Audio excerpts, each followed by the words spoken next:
Hello, and welcome to another episode of the William Branham Historical Research Podcast. I'm your host, John Collins, the author and founder of William Branham Historical Research at william-branham.org, and with me I have my co-host, researcher, minister, and friend, Charles Paisley, the founder of ChristianGospelChurch.org. And today, we again have our very special guest, Deborah Thibodeau, the author of the Serpents Tale. And together, we're examining the history and the intersections in history between William Branham and other key figures that either influenced or were influenced by the post-World War II healing revivals. Charles, Deborah, it's so good to be back, and I know our listeners are going to be excited to hear the rest of the story. Last episode was just mind-boggling whenever you think about the depth of, what went on at the park. And I know that we have not even yet begun to get into the good stuff yet. So we're excited about today's episode, and so excited to have you back on the show. Thank you for doing this with us. Thank you. Happy to be here.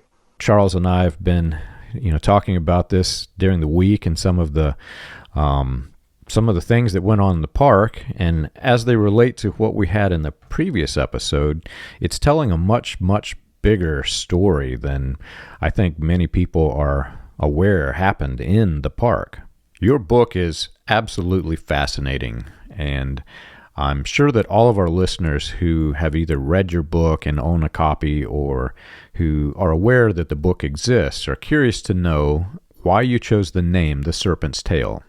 So my book is called The Serpent's Tale, and I thought of so many things to call it. I wanted to call it Suffer the Children. There were several titles, but I read about a southwestern myth of an Alicante serpent who is thought to seek out women who are breastfeeding their children, and that serpent sneaks to the mother and steals the milk while he pacifies the infant with his tail.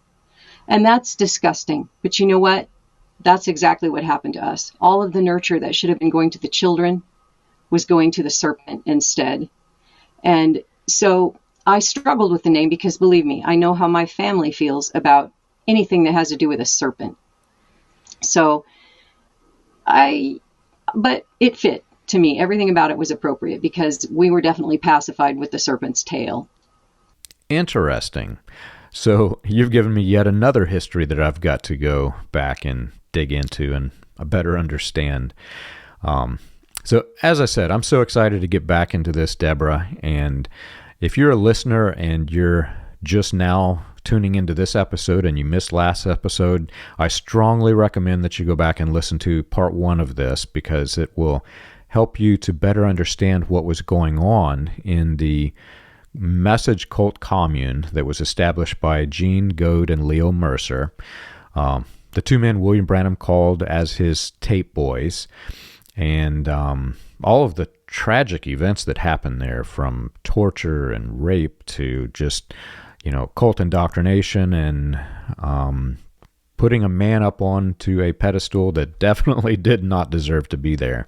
So I'm very excited to get back into this, and I'm a little bit scared to know what's going to happen next, but I've already read the spoilers in the book. So let's get back into it. Right.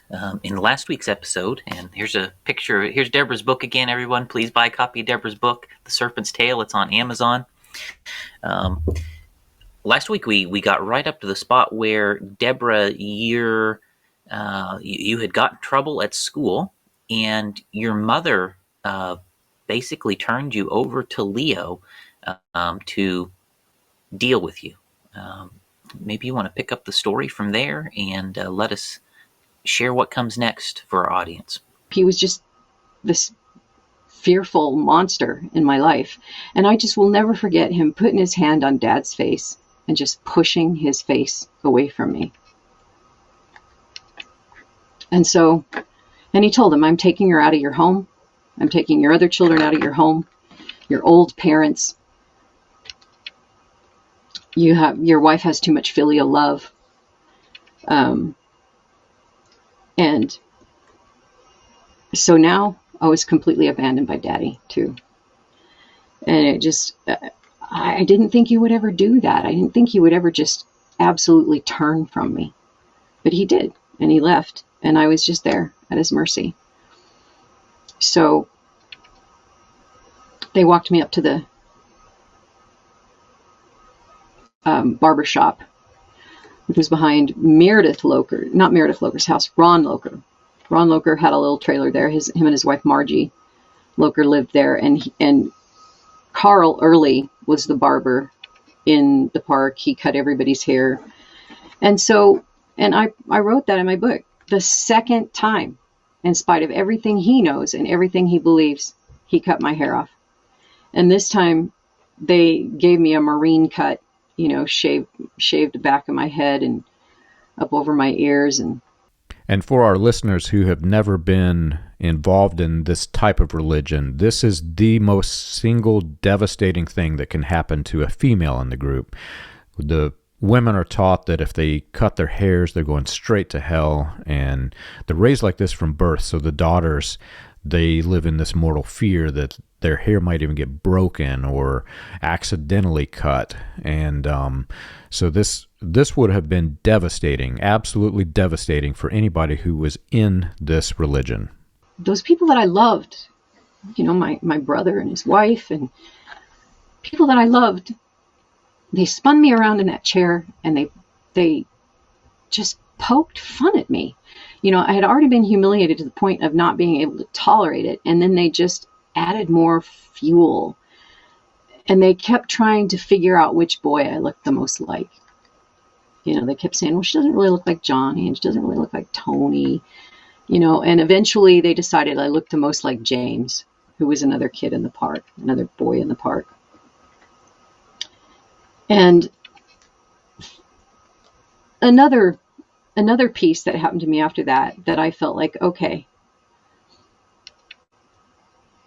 maybe Jesus is looking out for me, is when they gave me to Herb and Grace Lott. So they took me from Dad and Mom, and Herb and Grace were these very cultured. He was very educated. There's part of me that wonders how the message became such an absolute to them, because he was interested in other cultures and other people.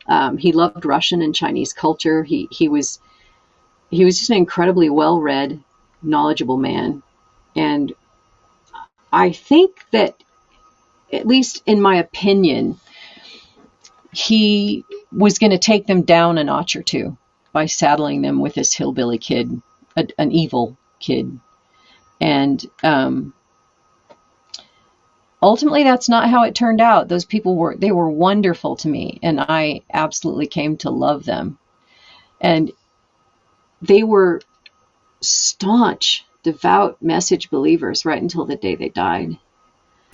It's amazing that it happened to this degree in the park. And we know that this has also happened in a substantial number of latter-rain sects, where the preachers become so powerful that they actually break apart and rebuild family units.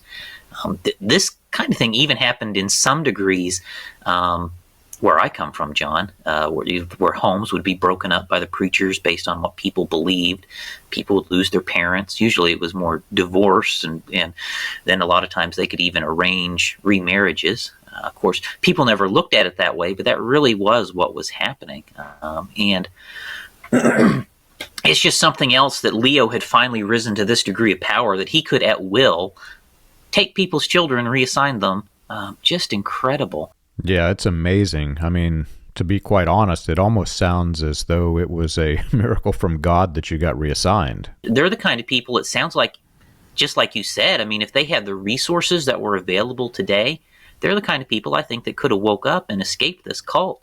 And, today we're in a place where we have this podcast like me and you've been doing, John. There's your website. There's Believe the Sign. There's Prove the Claims. There's Searching for Vindication. There's lots of resources online about this cult and the things that have went on, like you're describing, Deborah. So people today have access to this knowledge and have an opportunity to wake up that really wasn't available when you were growing up, Deborah, or to the family you got reassigned to. So I think it's just amazing that people are having the ability to wake up today that in a way that they didn't in the past. There's a part of me that always wonders, when you can find researchable evidence, when you can go and see that something that he said is not true, and when you preach just one lie out of his own mouth. He said, you catch me in one lie, you call me a false prophet. So that, by God, is what I'm doing. Caught you in a lie, you're a false prophet. And I'm sorry that it has taken so many years of my life to get there. And that's because of the fear that we develop within our families of being an outcast, of being the one who isn't doing what they're supposed to do. So what I see in the message now is that they believe every word that came from William Branham's mouth was anointed by God. So if they believe that, why can't they live it? You know, this is directly tied to people that I know are still alive. So I'm curious, what type of reaction have you received from these people after you've published your book? Some of the flack that I took from family members for writing this book was so beyond the pale. I was called names that, I mean, I didn't think that anyone would call me those kind of names now. You know, I heard a lot of that when I was a kid, but just being absolutely denounced and called demented, deranged, insolent, bobbed-haired, backslid, whore, from family. Family. And some of them were kids who were raised in the park and know what happened. A couple of them were kids who were dressed up in girls' panties and had their heads shaved. And this whole idea that the adults had of this mockery that would happen. So the kids would be shamed, the adults would laugh and ridicule and take pictures. There were photos taken of all the boys, and the boys were told when they got their underpants that which girl those underpants belonged to. They were dressed up in skirts, and then that would have been bad enough. But then they made them up like drag queens. You know, they had black mascara on and eye makeup, and the poor kids had been beaten and they were crying and their mascara was streaking down their face, and the adults took pictures of that. You know, and I believe they still exist. I saw them several years after we left the park and thought, how could anyone keep these? So for children who experienced that kind of degradation, to then heap that kind of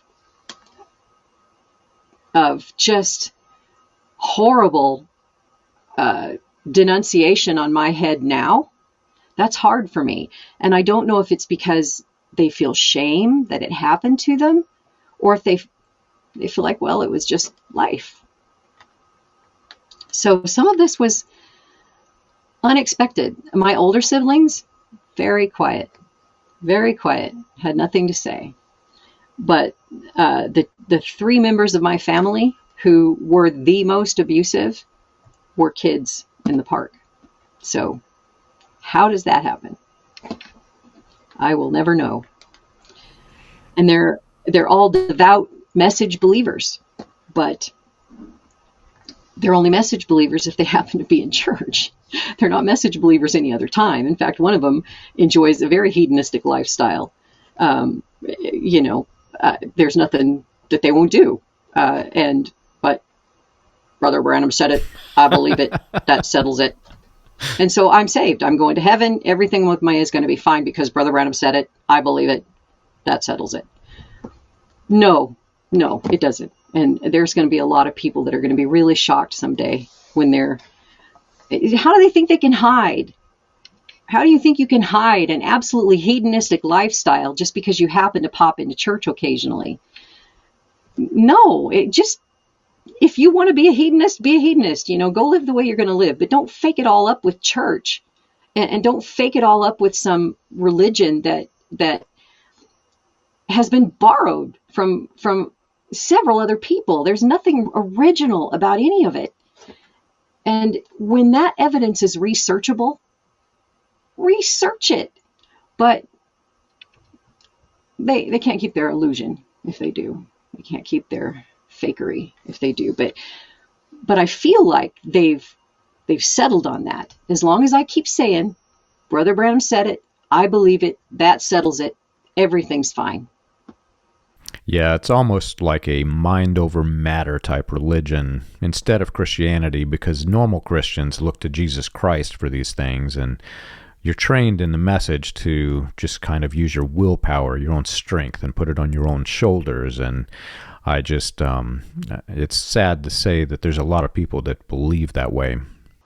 I don't believe that. I don't believe that for a minute. I think they're going to have some answering to do. So my life at this point in time is to stop being afraid.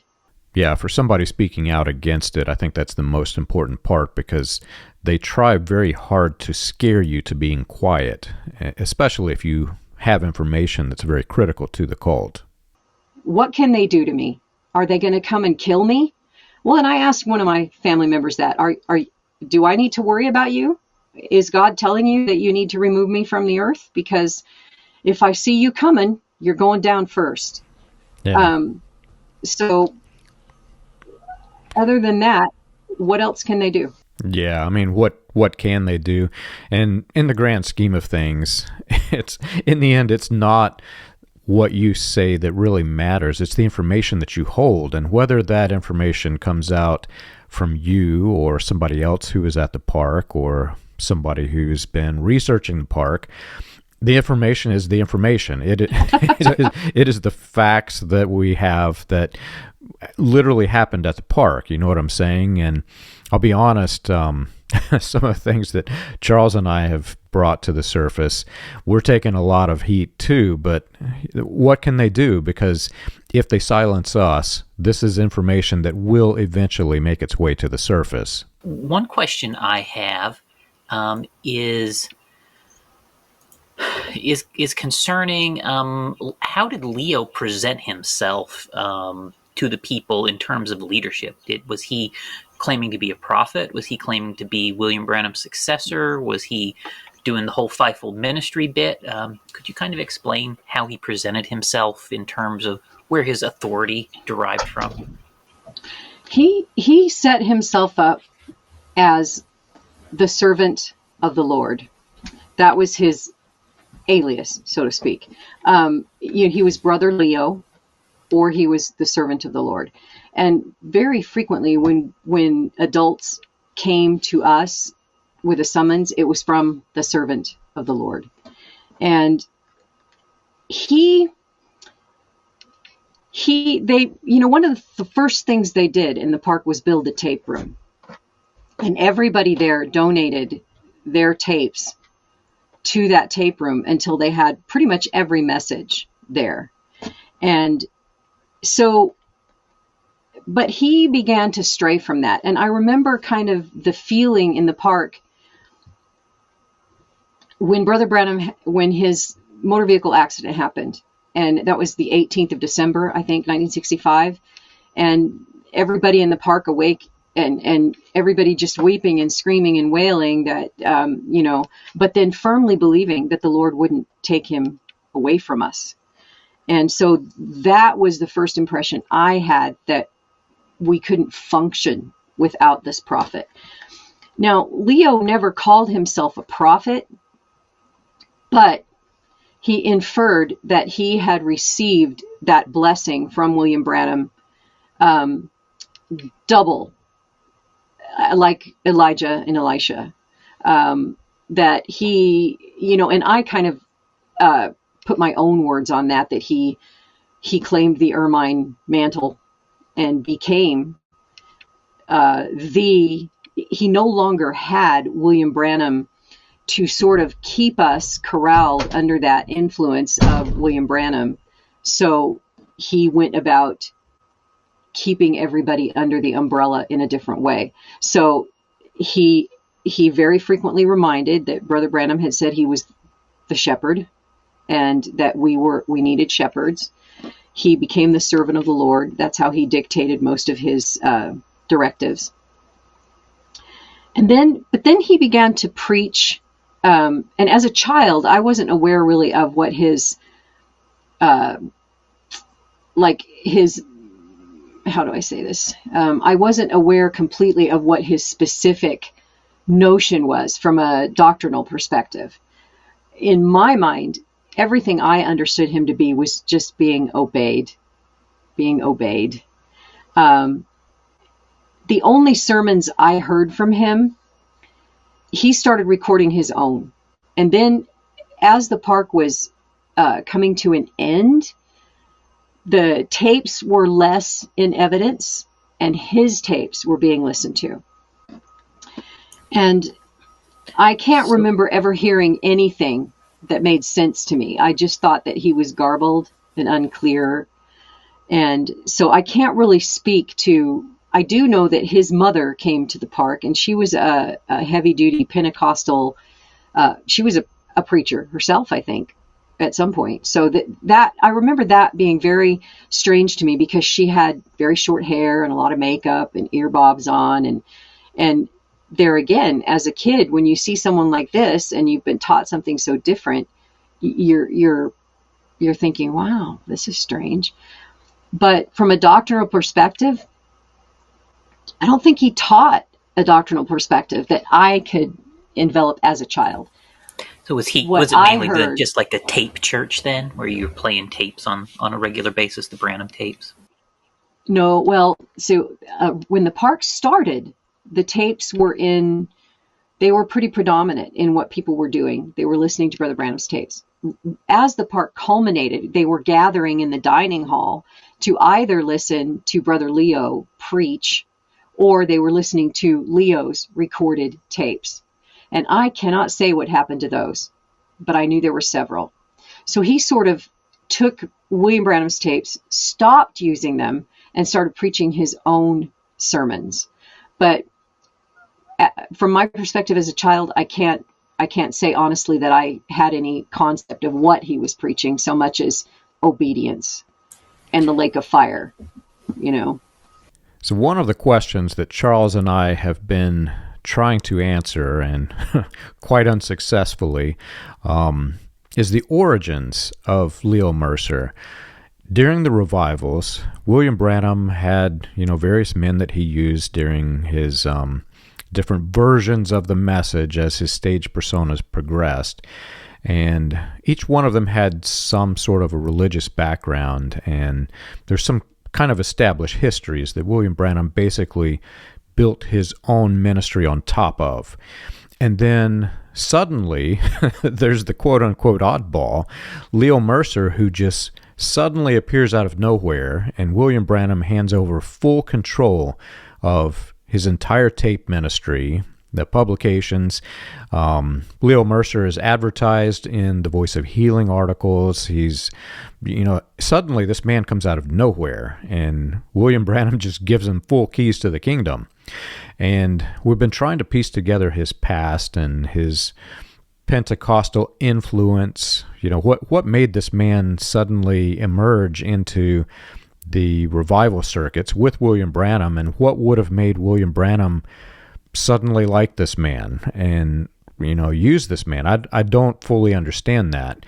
So I'm wondering if you know anything about Leo Mercer's background, maybe his parents. Were there any connections that you're aware of to Pentecostalism that could have put Leo Mercer into a position where he would have been connected to William Branham?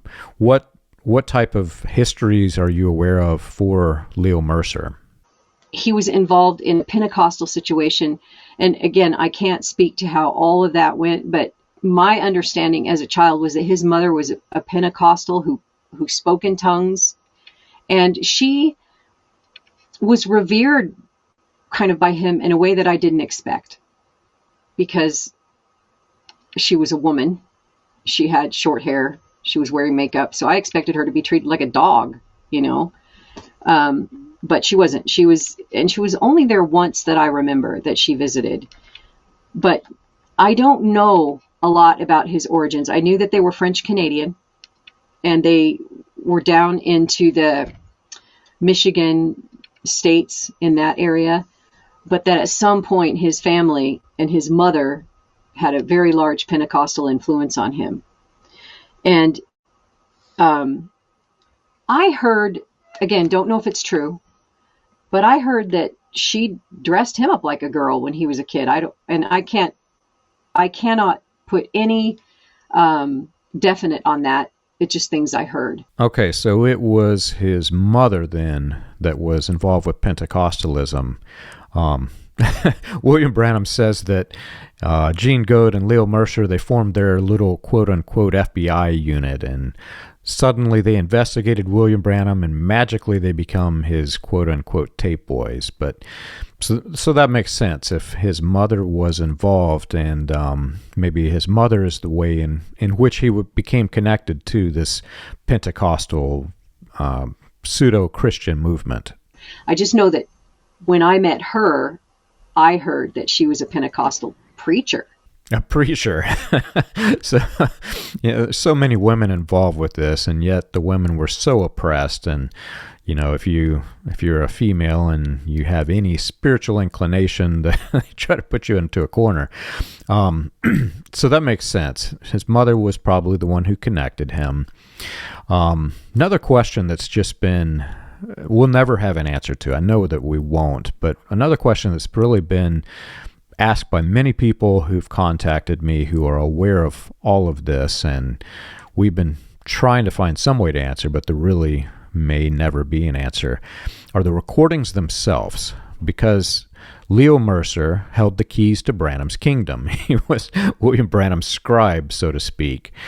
And as you know, the very first sentence of the very first recording of William Branham says, "We're getting some new gadgets for recording," which implies and suggests that there were old gadgets and old recordings, which, as Charles and I have discovered by combining our research, William Branham's ministry, even though we're told started in early 1947, we can place him in revivals with Roy E. Davis, the second in command of the Klan, and Caleb Ridley, the supreme religious chaplain of the Klan, in the late 1920s. And Branham's touring as early, I think 1934, 1936, we have William Branham touring as a healing revivalist. So Leo Mercer and Gene Goad, they managed the tapes, they sold them, they're advertising them in different magazines, Herald of Faith, etc. We're told, and strong evidence suggests, that Voice of God Recordings, the current publicist of the recordings and the transcripts, they don't have the original copies of the recordings, and that's why they struggle with some of these translations, etc. And that's why there's so many quote-unquote blank spots on tape. I've been told by multiple people that Leo Mercer had the original copies and that they are lost in the desert somewhere. And I'm wondering if you've heard the same thing, or if you are aware of any of that history. I have not heard about him hiding tapes, but I believe that maybe a lot of those originals were in that tape room, because it was 4 walls, wall to wall, and these were in tape boxes, little, reel-to-reel tape boxes, and it was full, absolutely full. So it's very possible that some of the originals were there. I just know that whatever they didn't have, if someone in the park had it, they gave it to him and he put it in that tape room. So I totally believe that he would have had a lock on originals somewhere, and they may have been in that tape room. And I don't know what happened to all the tapes when the park split. I'm not sure. And I actually went looking last November. I went back to the park, and I could not find any of the remains of the tape room. So that was disassembled at some point. But I did find the remains of the root cellar. So it's interesting to me because that was one of the few buildings in there that was actually built. Everything else was a trailer. So it was interesting to me that the building is gone. It's not there at all. So I can't say what happened to them. I've been curious about that. What happened to all those tapes in there? And he might have taken them out because he lived a very bizarre lifestyle after the park split. He may have put him somewhere in the desert. And, Gene Goad liked to go and kind of hermit out in caves and in the wilderness. So who knows? Could you talk a little bit about what caused the park to actually break up? Was there a event where Leo went too far, or did the people just gradually wake up? What made everybody decide, hey, we're in a bad situation and head for the hills?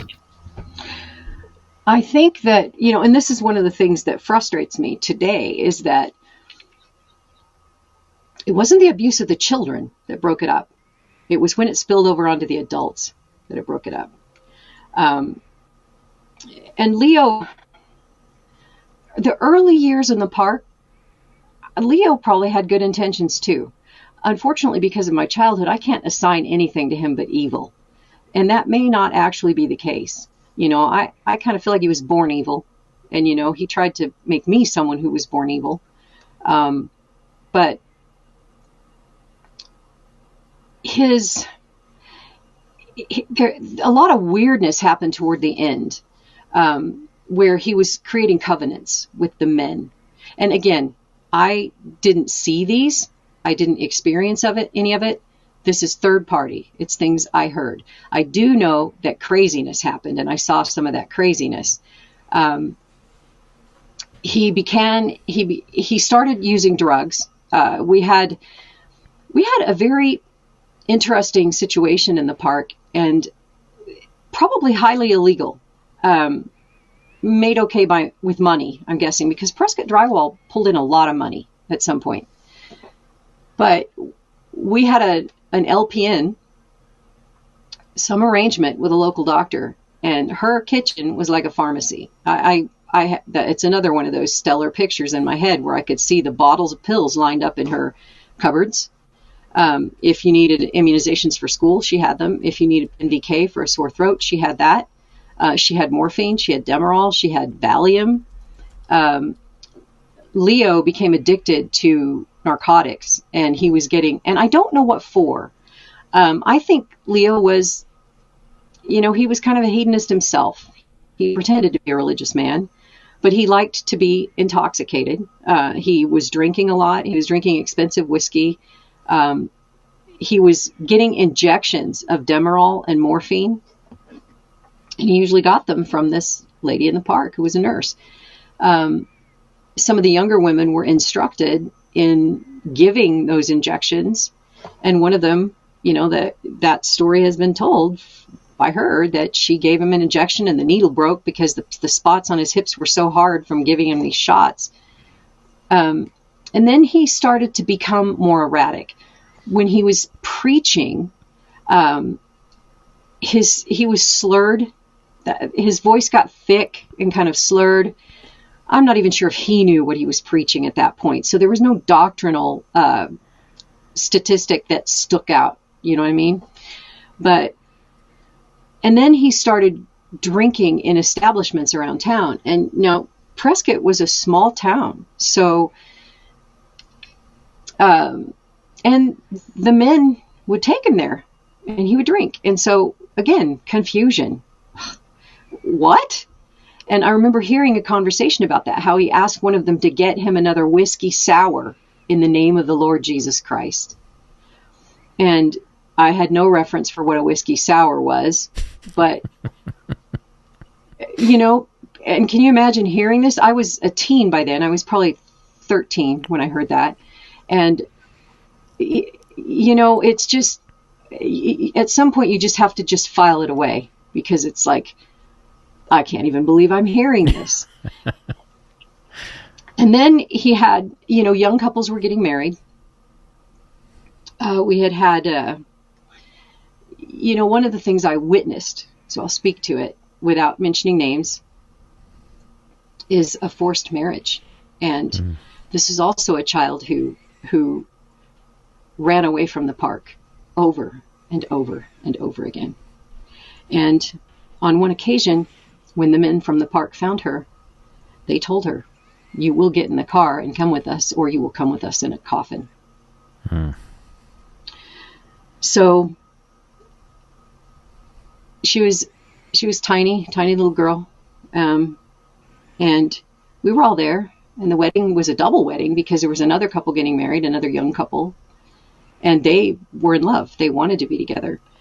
And unfortunately, in the mess of the other marriage, theirs kind of got lost. But, she looked like a little 12-year-old doll. So, and she had experienced a rape when she was young, when she was 6, by an older boy, teen boy, who was babysitting. And that was blamed on her for being a temptress, because that's what women are. And then when she was forced into this marriage, there was instructions on how to rape her once again. And I witnessed that with my own, I didn't witness the rape, but I witnessed that marriage, that forced marriage with my own eyes. And I witnessed the times that she ran from the park and got brought back. Wow. And so they didn't have any difficulties bringing a young man into maybe it was his bathroom. I don't know. That's the only experience I had, to instruct him in how to rape an unwilling girl.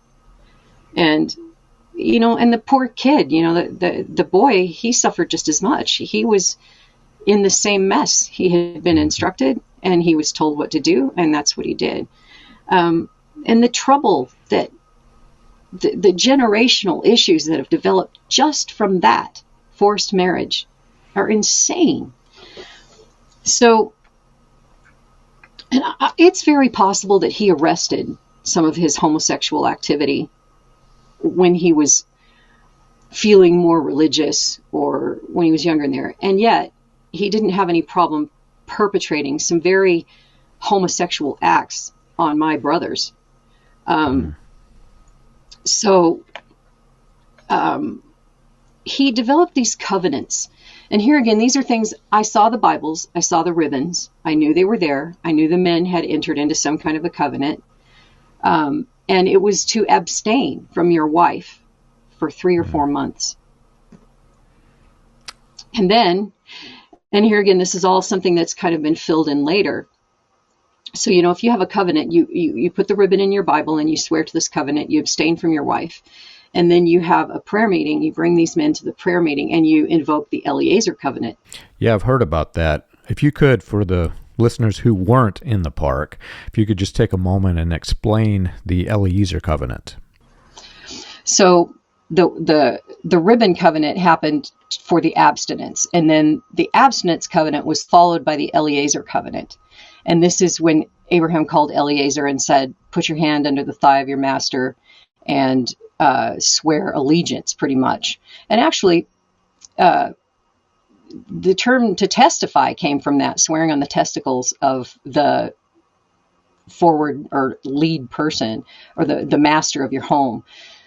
Leo interpreted that as the organ of circumcision. So, and he had a biblical way to twist everything. And I can't say exactly what happened, but I do believe that there was a lot of shame involved later. I wasn't there. It was a prayer meeting among the men. I do know that one of the young men was so flipped out that he put his head through a medicine cabinet because he had just been married. He had been forced to be abstinent from his wife. And some of these things, I think, created the shame that caused them to ask themselves, what are we doing? Because a man who is a homosexual by nature would not consider this to be something deviant. But a man who is not, and a man who has been raised to believe that this is a deviant behavior, even if they enacted it, even if they were caught up in it, and some of them were, They then had to ask themselves, what are we doing? And that, I feel like when that deviance spilled over onto the adults, that's when the light happened. That's when people started saying, what are we doing? So there's a kernel of bitterness in me just because of that they could watch their most precious beings, their children, they could give them over to be abused by this person, and yet when it spilled out onto them, they couldn't tolerate it. And things started to get uncomfortable in the park. The kids could feel it. The adults could feel it. He was getting very much more indulgent. And at some point, the adults started to talk. They started to talk about the alcohol, the drugs, these deviant behaviors, what they were seeing, and what was ultimately perpetrated upon them. And I know my family went looking for an answer in the message, again, in the message. And they found their answer in the Church Ages book, where William Branham, of course, they used a quote by William Branham to make their break. And he said, if you are bound by fear, I don't remember the exact quote. I think I put it in my book though, but if you are bound in fear by that man and he's leading you with fear, then you leave that man. And so that seemed to be the catalyst. And when the adults got together and they made this decision and they started talking, it wasn't a complete break. It was a split right down the middle. And there were a group of people who were against him and a group of people who were sticking with him. And it became very interesting. And the kids were now part of something that we never expected to be part of. We were watching these people gather in homes and talk about the servant of the Lord. Somebody called him a dirty, rotten, drinking, drugging bastard in front of the kids. And we had only ever heard him referred to as the servant of the Lord. So, and I think it was probably over a period of about 6 to 8 weeks after that split happened, and that eventually other people who were in his camp kind of started edging their way out. And eventually he was just abandoned by everybody. I think his wife even left him too. She divorced him a year or two later, I believe, but it happened so fast. And for me, and I don't know what the perspective is of other kids in the park. And when I've had a chance to talk to him, I've asked him about that. Did you ever think that it was because the adults were now in the position we had been in for 13 years that now it suddenly was going to break? Because that's how I felt. I felt like, okay, now the adults are experiencing some of the things the children have experienced. And now it's going to split. But I, for the life of me, could not understand how any parent in the world could stay in a place where somebody took creek sand out of the creek and shoved it up their child's rear end. Yeah. Why would they stay? Why wouldn't they see evil then? Why wouldn't they see evil when they're putting their black and blue children in a bathtub and weeping over them? How does that happen? So in my mind, this is a cautionary tale. Yeah. All men are corruptible. All men are corruptible, no matter who you are. And if you're corrupted to start with, no matter what you're able to moonshine over on people, they've got to be aware. And you can't just bless it all away. People have to live through what you do to them. And when that split happened, it happened, I believe, and I feel like several people believe, that when those deviant behaviors began to affect everyone, then it was time to say, okay, this isn't going to happen. I have wondered why no one ever turned Leo in. like why was the police never, even after he left and everyone got out, like nobody turned Leo in is incredible. But Sister Hattie Baker was the one person who tried. She walked her granddaughter down to the police station to make a report. And of course they were intercepted before that could happen.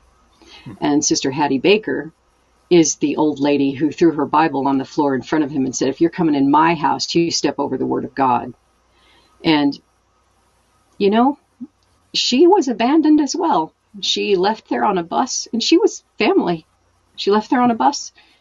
She never came back. She lived in an old travel trailer in somebody's backyard until she died. And so she stood for what was right. She did what was right, and she was abandoned for it. We saw that. Terrible. One thing that one thing that just really got me about your book, and I got your book right after it first came out. I've got your second edition. It's a great book. I encourage all of our listeners, get Deborah's book. I know we have thousands of people who watch this video. Everybody buy Deborah's book. It's the ending of this book it's like the biggest twist ending that you could ever imagine. So you, after you escaped, you became a nurse working in a hospital. And as Leo goes into his last days, it seems like you ended up being in some role of a caretaker or a nurse towards him in those last days of his life. You can't make that stuff up, man. It is an incredible twist, and I won't ask you to explain it here. But if you guys want to know what happens, you got to buy our book. It is incredible. It was incredible, but it released me to some degree. So, and the fact, what I have learned in my life, and what I would like people to understand, is that no matter what you employ to get through life, I think of what I employed as radical forgiveness. I forgave Leo Mercier. I forgave the adults of the park. I forgave them for what they did to me because I was alive and standing. What I was not prepared for were the sleepless nights, the waking terrified, because I didn't want to be bothered by these things. I had overcome them. I had gone on to create a life of my own. I married outside the message because I couldn't for the life of me consider marrying one of the kids I grew up with or the boys in the message who were advantageously allowed to do whatever they wanted while the girls were pretty much ostracized if they stepped out of line. So that piece to me is, I did forgive, but my recovery happened with blood and sweat and tears, and ultimately the catharsis of this story, and doing something for my sister, for the people who stood at her graveside and said, well, she's an alcoholic, she's just a waste of space. No, she wasn't. She wasn't a waste of space. She was a good person who got misdirected when she was very, very young. So this is my message. Never forget that your children work out in tears and agony what they have experienced as children. And you, as their parents, are the only people who can make sure they don't experience it. So don't fall in with men who are going to control them and take them from you. And I still hold to the fact that I will suffer any consequence to keep my children from people like that, and my grandchildren and anyone else. And William Branham is the first person that threw this cloud on us. Another thing I've been curious about, the closet homosexual relationship. As you're probably already aware, there were many, many people in William Branham's inner circle who were homosexual. And William Branham himself even mentioned on tape that he was accused of being homosexual, William Branham. And I'm curious, after William Branham died, what happened? Did Gene and Leo remain in their closet homosexuality? Obviously in the park, there was a lot of activity going on that was homosexual. So I'm curious what happened after he died. Did they stay in the closet, or did they come out into the open? What happened? Leo Mercier went on to live an openly homosexual lifestyle in Prescott. after the park split up. Wow, I had not even heard that. So whenever I was a kid, this was going on. That would have been, what year did he die? Was it 1984? 84, he was getting very sick. 87 is when he actually died. He was quite ill right up until then for the 84, 85, 86, and he died in 87. Well, I'm very glad that you wrote your book, and I'm glad that you captured the story of what happened. And there's been, so many different explanations as to why the men in William Branham's inner circle went astray and how they went astray. But this one in particular has been just simply covered up. And it's very good that you were able to capture that and get it into book form, get it into the hands of people like me who is researching this information and can now put this into our collection of puzzle pieces of the history of William Branham. So I'm just really, really glad that you got a chance to write this book and to get it out there to the public. Everyone else had a doctrine. Everyone else that had something they wanted to spew or teach people or force them to believe. So this is my turn. Well, Deborah, Charles, this has been incredibly fun and enlightening and troubling all at the same time. There's so much history here that has been covered up. And again, Deborah, thank you so much for joining us. Thank you for the book. Thanks for everything that you've done. And it's a history that needs to be known. It really needs to get out there so that people can see that there are some secrets that the cult leaders have been covering up, and this thing was purely evil. It was not a movement by God. So I'm very excited to have you on the show. I'm very glad that we went through that history. And if you've enjoyed our show and you want more information, you can check us out on the web. You can find us at william-branham.org and christiangospelchurch.org. For an overview of the historical research of William Branham and the healing revivals, read Preacher Behind the White Hoods, a critical examination of William Branham and his message, available on Amazon, Kindle, and Audible. Join us again next week. We've got a great episode coming.